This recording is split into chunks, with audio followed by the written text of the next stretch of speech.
ఇప్పుడే country delight యాప్ని download చేసుకోండి. Download the country delight app now. మనకు కొన్ని వనరులు ఉన్నాయి.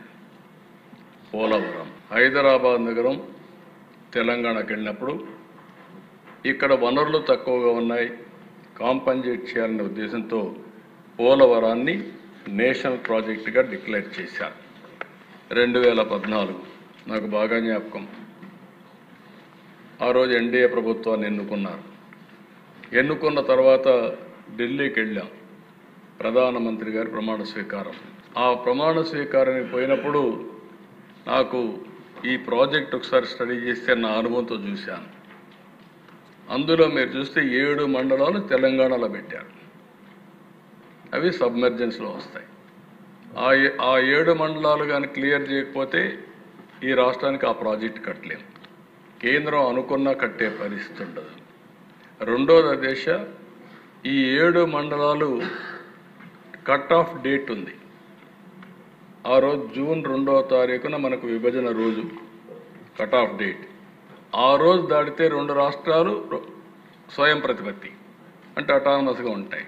ఆ తర్వాత ఏ నిర్ణయం తీసుకోవాలన్నా తెలంగాణ రాష్ట్రం ఒప్పుకోవాలి. ఆ సందర్భంలో నేను ఒకటే రిక్వెస్ట్ చేశాను ప్రధానమంత్రి గారిని, కేంద్రాన్ని. నేను ఇది కూడా మీరు చేయకపోతే నేను ప్రమాణ స్వీకారం చేసి అపహాస్యం కావడానికి సిద్ధంగా లేను. ఈ 7 మండలాలు ఇవ్వకపోతే నేను ప్రమాణ స్వీకారం చేయనని చాలా స్పష్టంగా చెప్పాను.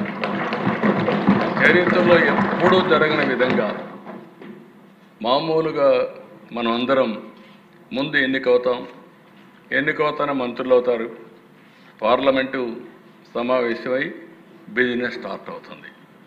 కానీ ఆ రోజు పార్లమెంట్ సమావేశానికంటే ముందు ఆర్డినెన్స్ తీసుకొచ్చి ఆ ఆర్డినెన్స్ ఇచ్చిన తర్వాత పార్లమెంట్ సమావేశాలు పెట్టారంటే ఈరోజు ఆ ప్రాజెక్టు పూర్తి అయిందంటే ఆ రోజు ఎన్డీఏ ప్రభుత్వం చొరవ తీసుకున్నారు కాబట్టి అయింది తప్ప దానికి మనస్ఫూర్తిగా ఇప్పుడు కూడా నేను ప్రధానమంత్రి నరేంద్ర మోడీ గారిని అభినందిస్తున్నానని చెప్పి తెలియజేస్తున్నాను.